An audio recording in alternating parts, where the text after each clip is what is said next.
အားလုံးပဲမင်္ဂလာပါဂျာမီယာ Logi Page ကနေပြီးတော့ကြိုဆိုပါတယ်ဒီဗီဒီယိုကြည့်နေတဲ့သူတွေက YouTube ကလူတွေပဲဖြစ်နေလိမ့်မယ်ပြီးတော့အခွင့်အရေးကိုလည်းပဲဒီ YouTube ကလူတွေပဲရလိမ့်မယ်အဲ့ဒါပါလဲဆိုတော့ဒီဇင်ဘာလ31ရက်နေ့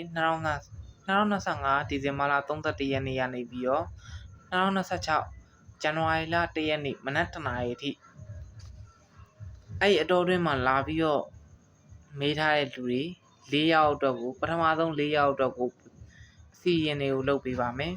ဘယ်လိုမျိုးအစီအရင်မျိုးလဲဆိုတော့အခြေရေးစီးပွားရေးလူမှုရေးအိမ်အောင်ရေးကျန်းမာရေးပညာရေးစတဲ့ကိစ္စရပ်များနဲ့ပတ်သက်ပြီးတော့အစီအရင်လုပ်ပေးမယ်အစီအရင်ပူဇော်ငွေကတော့လုံးဝပညာဒါနပဲဖြစ်ပါတယ်ဒါပေမဲ့ကျွန်တော်ရဲ့ Gmail မှာပဲဖြစ်စေ WhatsApp မှာပဲဖြစ်စေဒါမှမဟုတ်ဘူးဆိုရင်ဒီ comment မှာပဲဖြစ်စေပေါ့နော်လာပြီးမေးထားတဲ့သူတွေကိုပထမဆုံး4ယောက်အတွက်အစီအရင်တွေလုပ်ပေးပါမယ်ဒါပေမဲ့အဲ့လိုမျိုးမေးထားတဲ့လူတွေဒီကျွန်တော်ရဲ့ channel ကိုတော့ subscribe လုပ်ထားတာမျိုး subscribe လုပ်ထားတာတော့ဖြစ်ရပါမယ်ဒါကတော့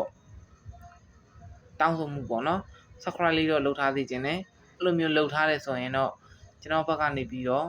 ဒီလိုမျိုးအစီအရင်တွေကိုပြန်ပြီးတော့ကူညီပေးမယ်ဘယ်လိုကူညီပေးမှာလဲဆိုတော့အစီအရင်တစ်ခုတည်းမဟုတ်ဘဲနဲ့လုံးဝပြန်ပြီးတော့အဆင်ပြေသွားတဲ့အထိကိုကူညီပေးမယ်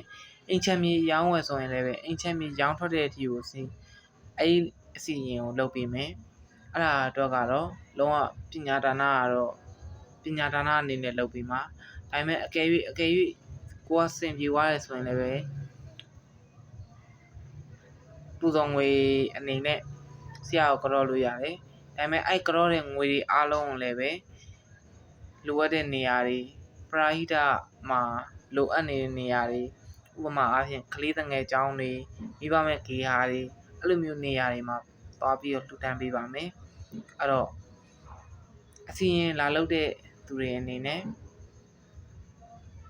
ဘာကိုအစီရင်လာလုပ်တဲ့သူတွေနဲ့ဘာကိုဂရုစိုက်ပေးရမလဲဆိုတော့ကဲ၍ကိုကအစီရင်လုပ်ချင်တယ်ဆိုရင်ကျွန်တော်ပြောတဲ့အကြောင်းအရာကိုကျွန်တော်ပြောတဲ့အချက်လက်လေးကိုတော့ view site လုပ်ပေးရမယ်အဲ့ဒါတွေကိုလုပ်ပေးတယ်ဆိုရင်တော့လုံးဝအဆုံးစွန်ထိကူညီပေးမယ်လို့အာမခံပါတယ်ဒီတော့နှစ်သက်လေးကိုချစ်ရတဲ့သူတွေနဲ့ဖြတ်သန်းသေးဖို့အတွက်ဆုတောင်းပေးပါတယ်ခင်ဗျာ